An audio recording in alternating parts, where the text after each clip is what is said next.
अब बहुत से लोग इस भावना से आहत हैं कि वहां पर लोगों की भावना के अनुसार जिस व्यक्ति को वो जीता हुआ देखना चाहते थे वो व्यक्ति नहीं जीत पाए। लेकिन मैं उन लोगों से विनम्रता पूर्वक एक बात कहना चाहता हूं कि जब तक सब लोग किसी एक झंडे के नीचे इकट्ठा नहीं होंगे तब तक भारतीय जनता पार्टी के इस दुस्साहस को हरा पाना संभव नहीं है। दोस्तों नमस्कार। उत्तराखंड कांग्रेस के वरिष्ठ नेता व उत्तराखंड कांग्रेस कमेटी के पूर्व प्रदेश अध्यक्ष गणेश गोदयाल ने ऋषिकेश में नगर निगम चुनाव के अंतर्गत मेयर पद के लिए जो जंग हुई, जो मुकाबला देखने को मिला, उस पर एक बड़ी प्रतिक्रिया दी है और ऋषिकेश के स्थानीय लोगों को एक संदेश भी दिया है और गणरत्न नरेंद्र सिंह नेगी जी के गीत की एक लाइन भी बोली है कि एकजुट एक मुट्ठ हो जावा। तो क्या जो उत्तराखंड में तीसरे विकल्प की एक संभावना पहले से तलाशी जा रही थी, क्या वो आगे पूरी हो सकती है? क्या उसकी संभावना गणेश गोदयाल के इस बयान से जागती हुई नजर आती है? साथ ही गणेश गोदयाल ने पूर्व विधायक कुंवर प्रणव सिंह चैंपियन के द्वारा खानपुर विधायक उमेश कुमार के कार्यालय पर हमले की घटना पर अपनी बात रखी और कहा कि उत्तराखंड के दो माननीयों के बीच क्या कुछ चल रहा है। गणेश गोदयाल ने ऋषिकेश और रुड़की की घटना पर क्या कुछ कहा है, इसे आप वीडियो में आगे विस्तार से सुनेंगे, इसलिए वीडियो को आखिर तक जरूर देखेगा। वीडियो को लाइक कीजिएगा, शेयर कीजिएगा और कमेंट करके अपने विचार अवश्य रखेगा। यदि आपने अभी तक चैनल को सब्सक्राइब नहीं किया है तो चैनल को सब्सक्राइब भी अवश्य कीजिएगा। साथियों नमस्कार। कल उत्तराखंड राज्य में दो राजनीतिक घटनाएं हुई और घटनाएं क्या हुई, ये दुर्घटनाएं हुई।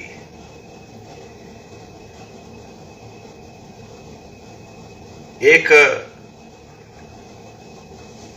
घटनाक्रम इस प्रकार का है कि ऋषिकेश में एक पार्टी के विजय जुलूस में जिस प्रकार से खुलेआम पहाड़ी समाज को टारगेट करके अपशब्द कहे गए, ये सभी लोगों ने देखा। और दूसरे घटनाक्रम में दो माननीय हरिद्वार में किस तरह आपस में भिड़ते हुए दिखे, सारी सीमाएं नांग दी गई, ये भी सबने देखा। ये दोनों घटनाएं उत्तराखंड जैसे शांत राज्य में ये बिल्कुल भी स्वीकार्य नहीं है। ये बिल्कुल भी किसी भी हाल में इन घटनाओं को जो लोग साथ देते हैं या इन घटनाओं के पीछे होते हैं, उनकी भावना बिल्कुल भी स्वीकार्य नहीं है और इसका जितना भी प्रतिरोध किया जाए वो कम है। मैं इस मौके पर पहले ऋषिकेश की बात करें। ऋषिकेश में ठीक है, चुनाव सभी जगह निकायों में चुनाव हुए, रिजल्ट आए और जो जनता का मत होता है वो निश्चित रूप में उसको स्वीकार करना पड़ता है। ये अलग बात है कि निश्चित रूप में मेरा अभी भी ये मानना है कि सत्ताधारी दल ने ऋषिकेश में और अन्य जगहों पर भी जिस प्रकार से चुनाव को हथियाने का प्रयास किया और बहुत जगह हथियाने में सफल रहे, ये भारतीय जनता पार्टी के चरित्र में आ चुका है। अब बहुत से लोग इस भावना से आहत हैं कि वहां पर लोगों की भावना के अनुसार जिस व्यक्ति को वो जीता हुआ देखना चाहते थे वो व्यक्ति नहीं जीत पाए। लेकिन मैं उन लोगों से विनम्रता पूर्वक एक बात कहना चाहता हूं कि जब तक सब लोग किसी एक झंडे के नीचे इकट्ठा नहीं होंगे तब तक भारतीय जनता पार्टी के इस दुस्साहस को हरा पाना संभव नहीं है। और इसके लिए सबको निश्चित रूप में सब जो भी इस मकसद से जो लोग ये मानते हैं कि इस मकसद को हल किया जाए, इस मकसद को प्राप्त किया जाए, उन सबको एक साथ आना होगा। गीतों में तो जरूर हम बोलते हैं कि एकजुट एक मुट्ठ हो जावा, लेकिन वास्तविक रूप में अगर वहां पर हार हुई है, अपेक्षित परिणाम नहीं मिले हैं, तो उस अपेक्षित परिणाम को न मिलने के पीछे कहीं ना कहीं हमारा बिखराव है। फिर भी उसके बावजूद सत्ताधारी वहां पर जो नेता हैं उनका अहम सिर चढ़कर बोल रहा है। और ये सिर्फ उनका अहम नहीं, उनका घमंड नहीं, बल्कि भारतीय जनता पार्टी के प्रत्येक उस नेता का घमंड इसी प्रकार सिर चढ़कर बोल रहा है जो लहरों में जीतकर नेता बन गए हैं। असल में नेता बनना सिर्फ चुनाव जीतने से कोई नेता नहीं बनता। सामाजिक सरोकारों से गहरा संबंध होने के बाद उन सरोकारों को धरातल पर उकेर कर उसके हल का रास्ता निकालना, ये मैं समझता हूं नेतृत्व का काम होता है। लेकिन आजकल नेताओं की परिभाषा ये हो गई है कि जो लहरों में चुनाव जीतकर सफल हो गए उनको लोगों ने नेता मान लिया, अधिकार भी निश्चित रूप में उन्हीं के पास है, संसाधन भी उन्हीं के पास हो गए हैं। तो बहुत से लोग उनकी इस प्रताड़ना को गुलामी के रूप में स्वीकार कर रहे हैं। लेकिन समाज में सब एक तरह के लोग नहीं होते।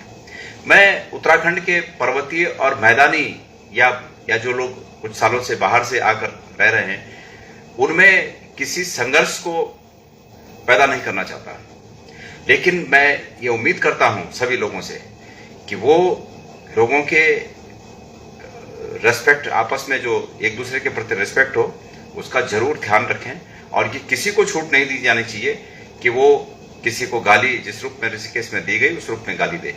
मैं माननीय मुख्यमंत्री जी और उत्तराखंड की सरकार, हमारे प्रदेश की सरकार से ये चाहूंगा कि इस प्रकार के लोगों को किसी भी तरह से माफ न किया जाए।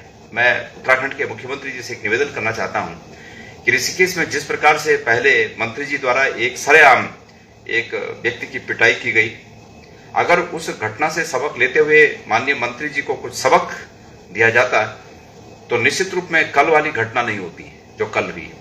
क्योंकि कल मैं देहरादून से और इंदौर की तरफ ऑन वे था, रास्ते में था, तो मैं कल इस पर प्रतिक्रिया नहीं दे पाया। लेकिन जब मैंने सुना तो मन को बड़ी पीड़ा हुई और मैंने कहा कि मैं प्रतिक्रिया स्वरूप ऐसी बात नहीं कहना चाहता कि दो समाजों में कोई संघर्ष की स्थिति पैदा हो। लेकिन कहीं से भी अगर चिंगारी जलेगी, चिंगारी भड़केगी, तो इसको भयंकर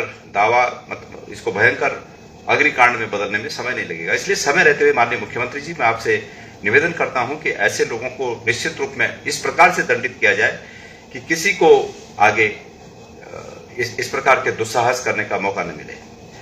बतेरे मुझे कुमाऊं क्षेत्र से भी फोन आए और हमारे उन भाइयों को भी इस बात में बहुत पीड़ा है कि भाई किसी एक तरफ के लोगों को अगर गाली दी गई तो इसका अर्थ यह है कि पूरे पहाड़ी समाज को गाली दी गई।